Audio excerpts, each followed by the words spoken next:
नमस्कार दोस्तों। आज स्वस्थ परिवार blogspot.com पर आपका फिर से एक बार स्वागत है। आज हम आर्थिक आज़ादी पाने के लिए पैसों का पेड़ लगाने की चर्चा करने जा रहे हैं। पैसों का पेड़ कैसे लगाएं? देखिए, तन स्वस्थ हो, मन स्वस्थ हो, धन स्वस्थ हो और जीवन में आपको आर्थिक आज़ादी हो। इसके लिए blogspot.com पहले तन के बारे में चर्चा की, फिर मन के बारे में चर्चा की और अब आज धन के बारे में चर्चा करने जा रहे हैं। तो धन की आर्थिक आज़ादी भी बहुत आवश्यक है और इसके लिए ज़रूरी है कि आप अपने जो आय है उसका नियोजन या कहें बजट बनाना यदि आप सीख लेते हैं तो आप आर्थिक रूप से आज़ाद होंगे और आप एक पेड़ लगा सकेंगे। पेड़ ऐसा जिससे आप जब चाहें तब आपकी ज़रूरतों के हिसाब से पैसा आपको मिल सकेगा। यदि आप बजट अच्छे से बनाते हैं तो दोस्तों ये निश्चित है कि आपके पास आर्थिक आज़ादी होगी। और यदि आप बजट या आपके आय का नियोजन नहीं करते हैं तो आप आर्थिक रूप से गुलाम ही रहेंगे। आप कितना भी कमाएं पर आप आर्थिक स्वतंत्रता प्राप्त नहीं कर सकते हैं। दोस्तों देखें यदि हम तो 5 प्रकार के खर्चे हमारे सामने होते हैं जीवन में।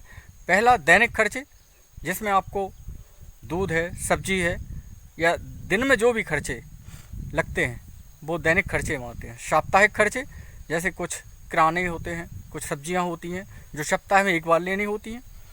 तीसरा आपके सामने होता है मासिक खर्च, जैसे गैस की टंकी है, माह का किराना है, आपका किराए हैं आपके और फ़ोन रिचार्ज आदि आदि हो सकते हैं।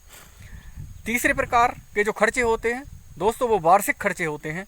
उसमें आपको जैसे वस्त्र आपको लेने हैं, वर्ष भर के लिए गेहूँ, आटा, दाल, चावल क्रय करने हैं, व्यवहार निभाने हैं और कई बार स्वास्थ्य समस्याएं भी आती हैं और बच्चों के लिए भी कुछ आपको क्रय करना हो सकता है।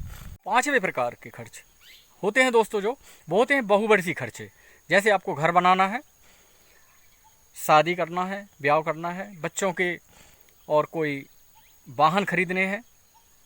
इस टाइप से जो बहुवर्षीय खर्चे हैं तो ये 5वें प्रकार के होते हैं। तो जिस प्रकार से हमारे खर्चे हैं उस प्रकार से हमारे पास आय के साधन होने चाहिए या उस हिसाब से हमारा बजट या हमारे पैसों का नियोजन होना चाहिए। पहला उदाहरण दूं आपको कि यदि आपकी मासिक आय सिर्फ 6,000 रुपये है तो उस हिसाब से हम पूरा ये बजट आपको समझाएंगे। दूसरा आपको हम बताएंगे 60,000 रुपये यदि आपकी आय है मंथली, मासिक या वार्षिक आय आपकी 7,20,000 रुपये है तो आप किस तरीके से उसको नियोजन कर सकते हैं और आपको कितनी राशि या आप पैसों का पेड़ लगा सकते हैं। आपको ये सुनिश्चित करना होगा कि यदि आपकी आय 6,000 रुपये मासिक की है तो आप प्रतिदिन सिर्फ 40 रुपये ही खर्च करें। दैनिक खर्च जो है आपका वो 40 रुपये होना चाहिए। दोस्तों साप्ताहिक खर्च है वो 280 रुपये है आपका। इससे अधिक आप खर्च ना करें। यदि आप करते हैं तो आय के साधन भी तलाश हैं। मासिक खर्च जो है आपका वो होगा दोस्तों 1200 रुपये। 1200 रुपये में आपकी गैस की टंकी, फ़ोन रिचार्ज और किराने आ ही जाएंगे। तो इस प्रकार से आप ये कर सकते हैं। और आपको जो वार्षिक खर्चे करने हैं 6,000 के हिसाब से वो 14,400 रुपये। 14,400 रुपये में आप खाद्यान्न ले सकते हैं, वस्त्र ले सकते हैं और अन्य जो भी व्यवहार निभाने हैं वो भी कर सकते हैं। खर्चे मैं बता रहा हूँ 6,000 रुपये मासिक आय वालों के लिए है। तो यानी आपकी पर डे की आय 200 रुपये है। 200 रुपये में से 40 रुपये आप खर्च कर देंगे दैनिक खर्च में, 40 रुपये आप खर्च करेंगे साप्ताहिक में और 40 रुपये बचा के रखेंगे मासिक के लिए। तब आपकी वो राशि है 14,400 रुपये हो जाती है एक पूरे वर्ष में। और जो शेष राशि बची 20% वो लगभग 40 रुपये गुणित करेंगे हम 30 दिन में तो वो हो जाएगा 12,000 रुपये और 12,000 का गुणित करेंगे हम 20 साल तो 20 वर्षों में आपकी जो राशि इकट्ठी होगी 2,88,000 रुपये होगी। और यदि बैंक में आप जमा करते हैं तो ये ब्याज सहित राशि 5,76,000 रुपये होगी। तो ये निश्चित तौर पे आप इससे कोई बड़े कार्य कर सकते हैं, जैसे बेटा बेटियों की शादी है, विवाह है, कोई वाहन लेना है वो कर सकते हैं, घर बना सकते हैं।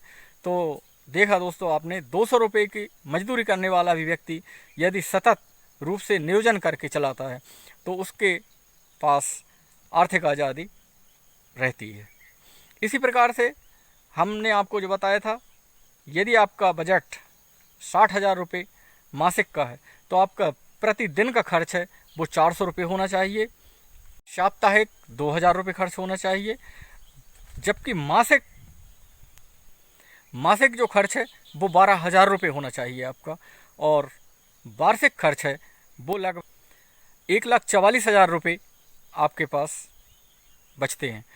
इसके साथ ही यदि आप जो मैंने बताया 20% ये 5 भागों में बांटते हैं तो 20 साल बाद आपके पास 28,80,000 रुपये की राशि होगी, जो पर्याप्त होगी आपको किसी भी वाहन खरीदने के लिए, और या कहें मकान बनाने के लिए या शादी विवाह करने के लिए।